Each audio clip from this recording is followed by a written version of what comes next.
السلام علیکم ورحمۃ اللہ وبرکاتہ۔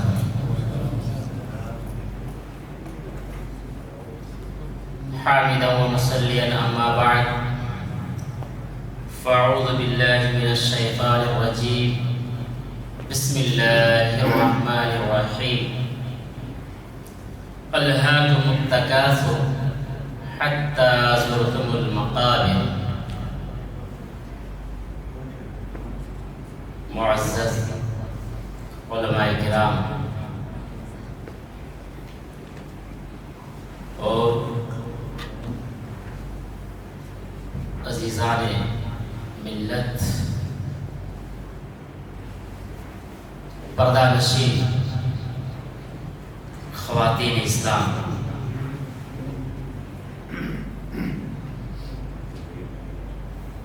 ہمیں آج کے اس پروگرام میں جس موضوع کے تحت چند باتیں آپ کے سامنے لب گشائی کرنے کے لیے کہا گیا ہے، وہ یہ ہے کہ فکر آخرت۔ یہ بات اظہر من الشمس ہے اور روز روشن کی طرح آیا ہے کہ یہ ہم اور آپ جس دنیاوی زندگی میں سانس لے رہے ہیں یہ ایک عارضی ہے، وقتی ہے، دائمی نہیں۔ تو ہمیں اور آپ کو یہ غور و فکر کرنا ہے کہ جب یہ دنیاوی زندگی دائمی نہیں ہے تو پھر ہمیں کون سے ایسے عمل کرنی ہے جو عمل کل قیامت کے دن ہمارے لیے کامیابی و کامرانی ثابت ہے۔ حقیقت میں بڑے افسوس کی بات ہے، جس دنیا میں ہم اور آپ مست ہو جاتے ہیں اسی دنیاوی زندگی کو اللہ تبارک و تعالی نے دھوکے سے تشبیہ دی۔ اٹھائیے قرآن اور دیکھیے کہ اللہ رب العالمین نے اس دنیاوی زندگی کو کیا کہا ہے، وَمَا الْحَيَاةُ الدُّنْيَا إِلَّا مَتَاعُ الْغُرُورِ۔ اے میرے بندو، یہ دنیاوی زندگی تو محض دھوکے کی زندگی ہے۔ اور یہی نہیں، آپ قرآن مجید کی سورہ عنکبوت اٹھائیے 68 نمبر کی آیت اور پڑھیے وہاں کہ دنیاوی زندگی کے بارے میں اللہ رب العالمین نے اپنے بندوں کو کس چیز کے بارے میں غور و فکر کرنے کے لیے کہا، وَمَا هَذِهِ الْحَيَاةُ الدُّنْيَا إِلَّا مَتَاعٌ۔ تو کہیں اللہ رب العالمین نے یہ بھی کہا کہ یہ دنیاوی زندگی تو محض ایک کھیل اور تماشا، الا لعب واللہ، کھیل اور تماشا سے تصویر دی ہے۔ تو پھر کہیں قرآن مجید میں اللہ رب العالمین نے یہ بھی وضاحت کی ہے کہ اگر سچی زندگی ہے جو کبھی ختم ہونے والی نہیں ہے تو وہ برزخ کی زندگی ہے۔ میرے بھائیوں، ہمیں اور آپ کو غور و فکر کرنا ہے کہ جس عارضی اور وقتی زندگی کی کوئی حیثیت نہیں ہے۔ آئیے ذرا تاریخ کا مطالعہ کرتے ہیں۔ ایک مرتبہ اللہ کے نبی صلی اللہ علیہ وسلم اور صحابہ کرام سفر کر رہے ہیں، راستے میں کیا دیکھے کہ کوڑے کے اندر بکری کا مرا ہوا بچہ پڑا ہے۔ غور کیجئے گا، بہت زبردست نقاط ہے، کس طرح آپ فکر آخرت کی احساس دلا رہے ہیں اپنے صحابہ سے، اور سمجھانے کا انداز دیکھیے۔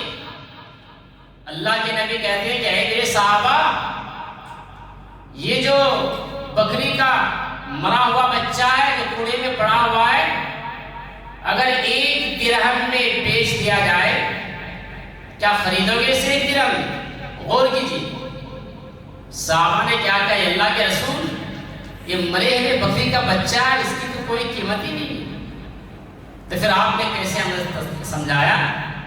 کہا اے میرے صحابہ، یہی وہ دنیا ہے جو اللہ رب العالمین کے نزدیک دنیا کی کوئی حیثیت نہیں ہے۔ یہ ایک عارضی ہے، دائمی نہیں ہے، اسی لیے اللہ رب العالمین نے اٹھائی سورہ رحمان اور پڑھیے کل من علیہا فان۔ آپ نے کیا کہا کہ سب کچھ فنا ہونے والا ہے۔ میرے بھائیو غور کرو، ایک ہم اور آپ ہے، جب سب کچھ دنیا میں فنا ہونے والا ہے اور ہم یہ بھی اچھی طرح سے جانتے ہیں کہ ہمیں بھی دنیا چھوڑ کر کے جانا ہے، اور ہمیں یہ بھی معلوم ہے کہ برزخ کی زندگی یہ تو دائمی زندگی ہے، لیکن میرے بھائیو کون سی ہمیں عمل کرنی پڑے گی، ہمارا ایمان کتنا پختہ ہونا چاہیے، اور اللہ رب العالمین کی بارگاہ میں یہی وہ ایمان ہے جس کی قدر و قیمت بڑی قیمتی ہوتی ہے۔ آج انسان فکر آخرت کی غور و فکر نہیں کرتا ہے اور اپنے ایمان سے ہاتھ دھو بیٹھتا ہے۔ کسی نے کیا یہ خوب کہا ہے کہ آج کے مسلمان ایسے ہیں جو 1.25 روپیہ میں فاتحہ بیچتے ہیں تو 1.5 روپیہ میں قرآن، اور اگر تھوڑا بہت مل جائے تو قرآن ایمان بیچتے ہیں۔ کوئی فکر نہیں اس کے مرنے کے بعد کیا ہوگا۔ وہ اچھی طرح سے جانتا ہے کہ کل نفس ذائقۃ الموت، ہر نفس کو موت کا مزہ چکھنا ہے، لیکن جانتے سمجھتے ہوئے بھی وہ کام کرتا ہے جس سے ان کا رب اس سے ناراض ہوتا ہے۔ آپ اٹھائیے قرآن اور تیسرا پارہ کھولیے، آخری صفحے، تیسرا پارہ کی آخری صفحے پڑھیے، میں آیت پڑھ کے سناتا ہوں۔ ان الذين كفروا وماتوا وهم كفار فلن يقبل من احدهم ملء الارض ذهبا۔ یہ تو ناممکن ہو نہیں سکتا، کل قیامت کے دن اللہ رب العالمین کس انداز سے اپنے بندوں کو سمجھا رہا ہے کہ کل قیامت کے دن پوری دنیا کی زمین کو سونا بنا کر کے اللہ کی بارگاہ میں پیش کر دیا جائے اور کہا جائے کہ مجھے رائی کے دانے کے برابر ایمان دے دو۔ میرے بھائیو غور کرو، میرا رب یہاں کیا کہہ رہا ہے؟ کلا ہرگز نہیں، یعنی یہ تو ہو ہی نہیں سکتا ہے۔ آج ہم اس نبی کے شہدائی ہیں، اس نبی کے ماننے والے ہیں، آج ہمیں اپنے ایمان کی کوئی قدر و قیمت نہیں ہے، آج ہمیں برزخ کی زندگی کے بارے میں کوئی غور و فکر نہیں ہے۔ ابھی ہماری سانسیں چل رہی ہے، نہ جانے کون کب تک زندہ رہے گا کوئی شخص نہیں جانتا۔ ابھی رات ہے، صبح تک ہم زندہ رہے یا نہ رہے کوئی نفس گارنٹی دے نہیں سکتا۔ یہ وہ جو رات ہے جو ہمیں ملا ہے، اس رات میں اپنے رب کو منانے کے لیے، اپنے گناہوں کی معافی اور تلافی کرانے کے لیے، لیکن بڑے افسوس کی بات ہے کہ یہ رات بھی ہم سے اس دن کے بارے میں کوئی احساس نہیں، کوئی غور و فکر نہیں۔ حضرت ابوبکر صدیق رضی اللہ عنہ ہر شخص اچھی طرح سے واقف ہے کہ جس کو جنت کی بشارتیں ملی۔ غور کیجیے اس جملے پر، ہمیں اور آپ کو کون سی جنت کی ڈگری ملی ہے؟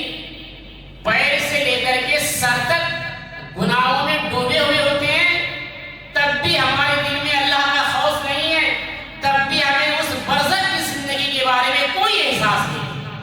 یہاں ابوبکر صدیق رضی اللہ عنہ کو جنت کی بشارتیں ملی ہیں، اور آپ کیا کہہ رہے ہیں؟ اگر ہم تنکے کے مانند ہوتے، اللہ نے مجھے اگر انسان نہ بنایا ہوتا، بڑی خصائص کے اندر لکھا ہے علامہ سیوطی نے، اگر ہم تنکا کے برابر ہوتے تو رب کے پاس سوال نہ کیا جاتا۔ اس جملے پر غور کر رہے ہیں؟ تنکا کی کوئی حقیقت نہیں ہوتی۔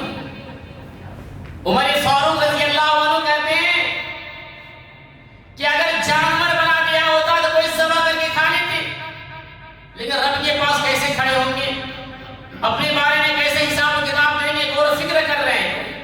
جو اشراء مبشرہ ہے، جنت کی بشارتیں ملی ہے، وہی ابوبکر صدیق رضی اللہ عنہ کی ایک تاریخ سنیے، بڑی زبردست ہے۔ آج ہم امت مسلمہ ہے، حلال اور حرام کی کوئی تمیز نہیں، لیکن جنت کی بشارتیں ملی ہیں۔ تب بھی دیکھیے ان کا غلام اپنے مالک کو کچھ لا کر کے دیتے، فکر آخرت دیکھیے۔ یہ واقعہ ہمیں اور آپ کو جھنجھوڑنے والی ہے۔ کل نفس ذائقۃ الموت، ہر نفس کو موت کا مزہ چکھنا ہے۔ ہمیں اور آپ کو سب کو دنیا چھوڑ کر کے جانا ہے، لیکن احساس دیکھیے جب یہ غلام لا کر کے اپنے مالک کو دے تو سوال کرتے انہیں کہاں سے لایا؟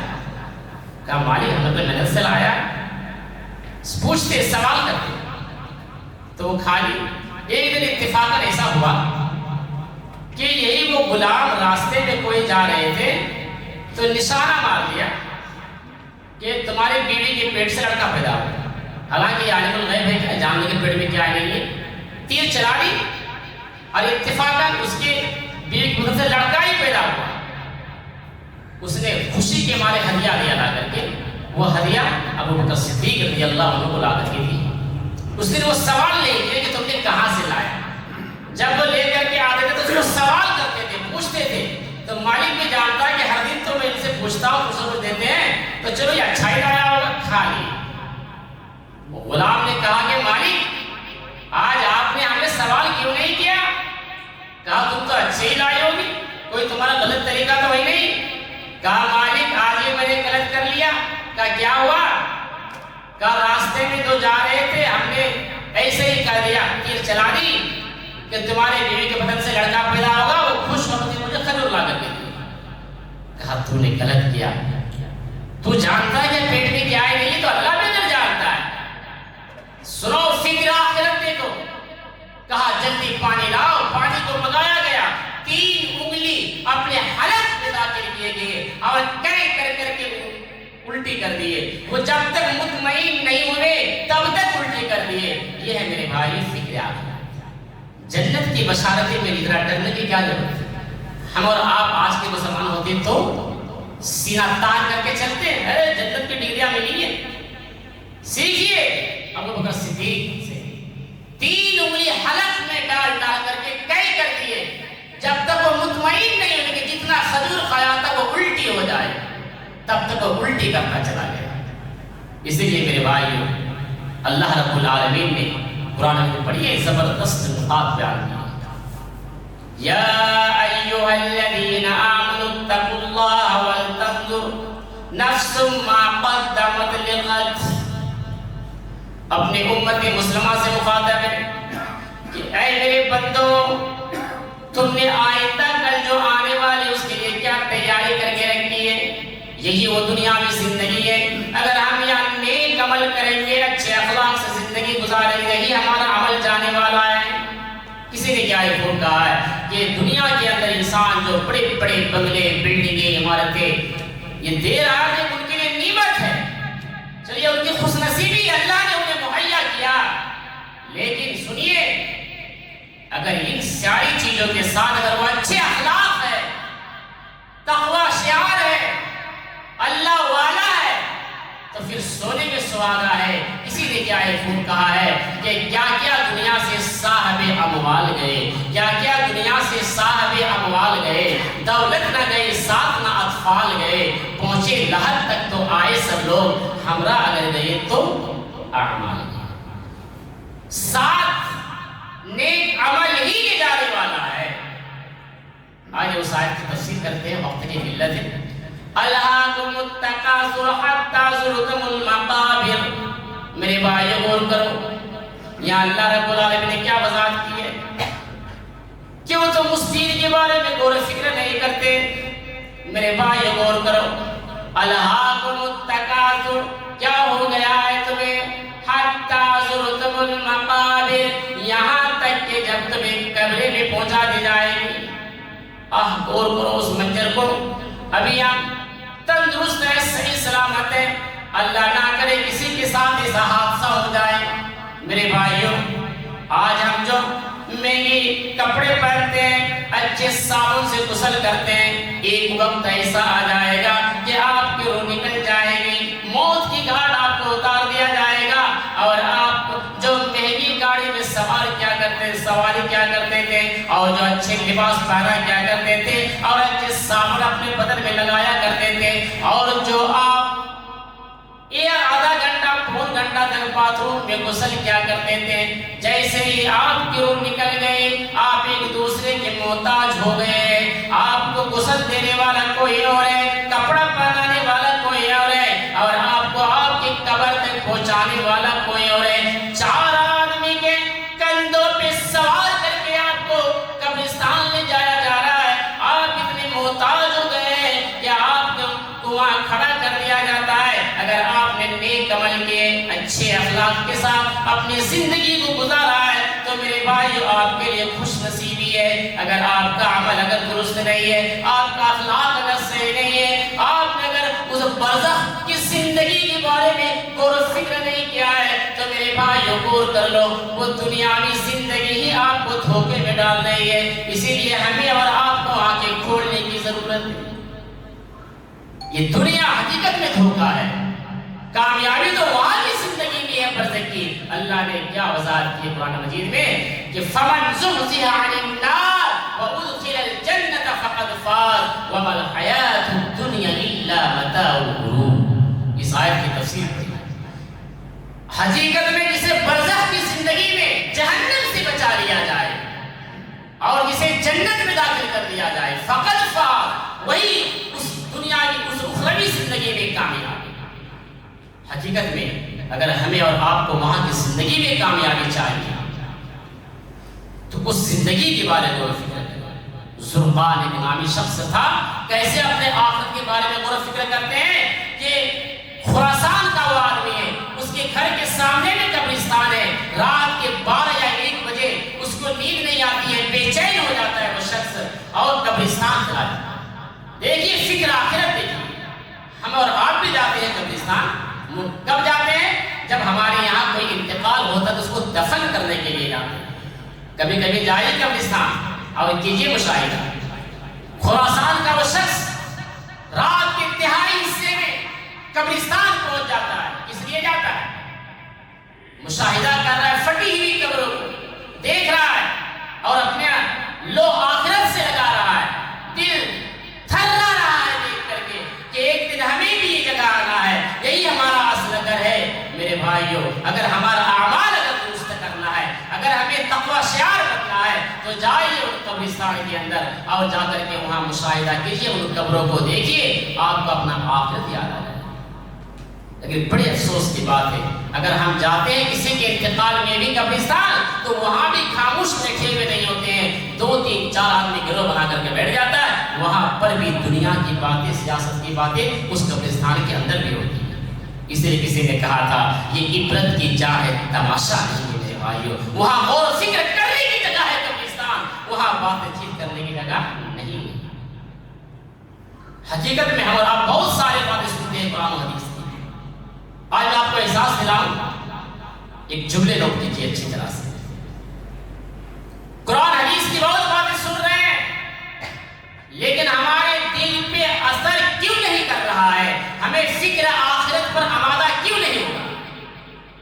یہ رمضان کے مہینے ہمیں ملا، وہ بندہ خوش نصیب ہے، وہ بھائی بڑے خوش نصیب جس کو مل گئے مہینے، لیکن وہ کتنا بڑا بد نصیب بھی ہوگا کہ اس مہینے کے گزر جانے کے بعد جس کا لو فکر آخرت پر نہ ہو۔ یہ مہینہ ہمیں تقوی کی سبق سکھاتا ہے اور یہ اس بات کی دلیل ہے کہ رمضان کا مہینہ گزر جانے کے بعد بھی ان 11 مہینے میں ہمارا لو اللہ کے گھر میں ہونی چاہیے۔ ایک مومن کی معیار کا تقاضا ہی ہے، یہی فکر آخرت ہے میرے بھائی۔ اگر آپ کا عمل اگر درست ہے، نیک اچھے اخلاق اگر ہے، تو جس طرح آج یہاں بھرے ہوئے نظر آتے ہیں تو ان 11 مہینے میں بھی اللہ کے گھر میں بھرے ہوئے نظر ہونی چاہیے۔ یہ منظر میں نے دیکھا ہے، حقیقت کا یہ مشاہدہ کیا ہے میرا، کیا ہوا ہے؟ جائیے راجستھان کے اندر اور جودھ پور کی سرزمین میں دیکھیے۔ جب میں نے پہلی بار قدم رکھا تھا جودھ پور کی سرزمین پر تو جب میں نے فجر کے وقت میں گیا وہاں نماز پڑھنے کے لیے مسجد میں، اور جیسے میں نے سلام پھر کے بیٹھا تو مجھے ایسا لگا کہ آج ہی جمعہ کا دن، مجھے فجر کا وقت جمعہ نظر آنے لگا۔ مسلمانوں، آج کہاں ہے؟ رمضان میں تو ماشاءاللہ مسجدیں بھری ہوئی نظر آتی ہیں، لیکن غیر رمضان میں گنے چنے چند بزرگ حضرات ہی مسجد کے صفوں میں ملیں گے۔ کوئی خوف نہیں اللہ کا، کوئی ڈر نہیں اللہ کا۔ آئیے اس آیت کی ذرا ہلکی تفسیر کرتے ہیں۔ ساری چیز تو سنتے ہیں مگر دل پہ اثر کیوں نہیں ہوتا ہے؟ سورہ بقرہ کی پہلی رکوع کی آخری آیت کی تفسیر پڑھیے گا۔ ختم اللہ علی قلوبہم وعلی سمعہم وعلی ابصارہم غشاوہ وَلَهُمْ عَذَابٌ عَظِيمٌ۔ اللہ نے کہا تھا کہ ہم نے ان کی دلوں پر مہر لگا دیا۔ میں یہ آیت کی تفسیر کر رہا تھا اور ایک شخص اٹھ کے سوال کر دیا یہ شک جب اللہ ہی نے مہر لگا دیا ہے ان کے دلوں پر تو بندے کی کیا غلطی ہے؟ سنیے، غور کیجیے، سوال بھی کیسے الٹی سی کہ اللہ ہی نے مہر لگا دیا ہے، بندے کی کیا غلطی ہے؟ پھر مجھے مثال دے کے سمجھانا پڑا، آگے سنو، حقیقت میں اللہ اپنے بندوں پر مہر نہیں لگاتا ہے، یہ تو ان کفار مشرکین کے لیے ہے۔ ابو جہل، ابو لہب کے اوپر یہ آیت نازل ہوئی تھی اور ان لوگوں کے لیے کہا گیا ہے جو امت مسلمہ ہے، جو نبی کے شہدائی ہے، جو نبی کا کلمہ پڑھنے والا ہے، جو قول اللہ اور قول رسول کی فرمان پر عمل کرنے والا ہے، ان کے دلوں پر مہر نہیں ہوتا، سیاہ نقطہ پڑتا ہے۔ قرآن بین دلیل ہے، کلا بران علی قلوبہم مما کانوا یکسبون۔ اس آیت کی تفسیر پڑھیے کہ ان کے دلوں پر گناہ کرتے کرتے سیاہ نقطہ پڑ جاتا ہے۔ جب بندہ توبہ کرتا ہے، اور توبہ بھی تو ایسی توبہ کہ فکر آخرت کے احساس کر کے، اس دن کے بارے میں غور و فکر کر کے اللہ کی بارگاہ میں آتا ہے، گڑ گڑاتا ہے، توبہ کرتا ہے، تو اس کے دل سے سیاہ نقطہ ہٹ جاتا ہے۔ حقیقت میں اللہ نہیں لگاتا مہر۔ مثال کے طور پر آپ کے شہر میں کوئی کھیل دکھانے والا آتا ہے، جادوگر، بانسری بجا کے بھیڑ اکٹھا کر لیتا ہے، ایک گول لکیر کھینچتا ہے، کہتا ہے لکیر کی اس بار پتہ نہ ادھر ہی رہو، سمجھو ذرا۔ وہ پھر بھیڑ کرنے کے بعد زمین سے مٹی کو کھرچ کے ہاتھ میں لے لیتا ہے، ایک پھونک مارتا ہے، کہتا ہے لوگوں بولو میں کیا بناؤں؟ کہا کہ روپیے بنا دو۔ وہ پھونک مارتے ایک پیسہ بن جاتا ہے۔ غور کیجیے جملے پر، اب ذرا سوچو میرے بھائیوں، جب وہ مٹی کو اٹھایا میری نگاہوں نے دیکھا کہ وہ مٹی ہے، پھونک مارا تو روپیہ ہے۔ ہوتا ہے کہ نہیں ہوتا؟ ہوتا ہے۔ ذرا غور کیجیے، اگر اس جادوگر کے پاس اس مٹی کو روپیہ بنانے کی اتنی طاقت ہوتی تو کھیل ختم ہو جانے کے بعد کٹورا لے کر کے لوگوں کے پاس 50 اور 100 روپے کی بھیک کیوں مانگتا؟ گھر بیٹھ کر کے پورے مٹی اکٹھا کر کے پھونک مار کے روپیہ بنا لیتا۔ حقیقت میں وہ مٹی روپیہ نہیں ہے، وہ مٹی مٹی ہے۔ اس نے ہمارے آنکھوں پہ سحر کر دیا ہے، جادو کر دیا ہے، اس لیے ہمیں وہ مٹی روپیہ دکھائی دینے لگا ہے۔ یہی وہ بات ہے کہ جب ایک امت مسلمہ جب گناہ کرتا ہے اور گناہ کرتے کرتے ان کے دل پر سیاہ نقطہ پڑ جاتا ہے، بہت سے ہمارے بھائی سوال کر لیتے ہیں کہ مولوی صاحب رمضان کے دن تو شیطان جبریل بھی ہوتے ہیں، لیکن بہت سے بھائی تو روزہ بھی نہیں رکھتے ہیں اور کھلے ساڑ کی طرح ہوٹلوں پہ چائے کے اڈوں پر کھاتے ہی نظر آتے ہیں، تو ان کا شیطان کہاں گیا؟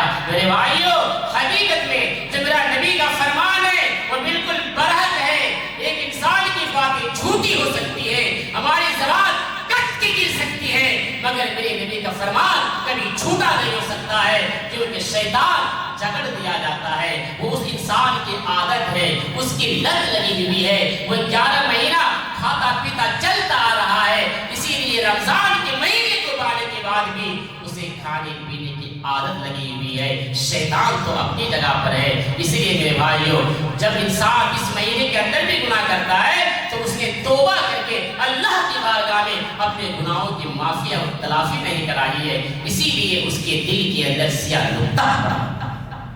تو آؤ اللہ کی بارگاہ میں، آج بڑا سنہرا موقع ہے، کون جانتا ہے کہ عید تک ہم باحیات ہیں؟ کوئی گارنٹی دے سکتا ہے؟ نہیں دے سکتا ہے گارنٹی۔ میرے بھائیوں، اپنے آخرت کے بارے میں غور و فکر کرو، سوچ لو اس دن کے بارے میں، کچھ کام آنے والا نہیں۔ آپ کے نیک اعمال جو آپ کریں گے وہی آپ کے ساتھ جانے والا ہے۔ ایک آخری بات اور اپنی بات کو انشاءاللہ ختم کریں گے۔ بڑی زبردست یہ پوائنٹ ہے۔ آج ہم گھبرا جاتے ہیں اپنے موت کو جب سامنے دیکھتے ہیں، لیکن جس کے اندر آخرت کی تڑپ ہوتی ہے وہ انسان سب کچھ دنیا میں ہبا کر دیتا ہے، صرف اس کو آخرت چاہیے۔ آپ نے سنا ہوگا دیناریہ کا نام، اگر نہیں سنا ہے تو سن لیجیے۔ فکر آخرت دیکھیے، دین اسلام کی بقا کے لیے، دین اسلام کے تحفظ کے لیے جنگ کے میدان میں دیناریہ کا شوہر بھی جاتا ہے، ان کا بیٹا بھی جاتا ہے، ان کا باپ بھی جاتا ہے، ان کا بھائی بھی جاتا ہے، ان کے خاندان کے ایک ایک فرد سب کو دیناریہ جنگ کے میدان میں بھیج دیتی ہے۔ میرے بھائی ذرا غور کرو، فکر آخرت دیکھو کہ ایک عورت کے اندر کس طرح آخرت